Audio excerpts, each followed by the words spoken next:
સમરસ પંચાયત કરી હતી. પ્રમુખ અને મંત્રીઓની પસંદગી કરી હતી. નામ પરમાર નેહા છે. હું ધોરણ 8 માં અભ્યાસ કરું છું. આજે હું સમરસ ગ્રામ પંચાયત બનાવવામાં શું લાભ થાય તેના વિશે થોડું જણાવીશ.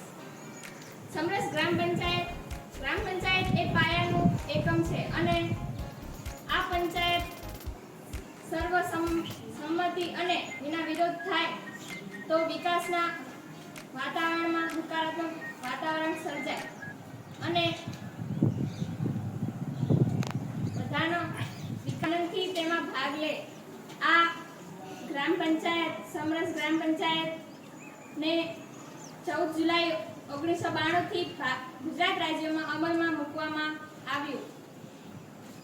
જો ગામમાં પ્રથમ વખત સમરસ પંચાયત થાય તો ગામને 3 લાખ રૂપિયાની ગ્રાન્ટ મળે અને જો ગામની વસ્તી વધારે હોય તો ગ્રાન્ટ વધારે પણ મળે.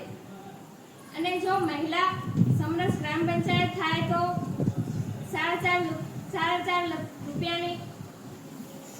લાખ રૂપિયાની ગ્રાન્ટ મળે અને તે વારંવાર થાય તો તે ગ્રાન્ટ વધતી પણ જાય.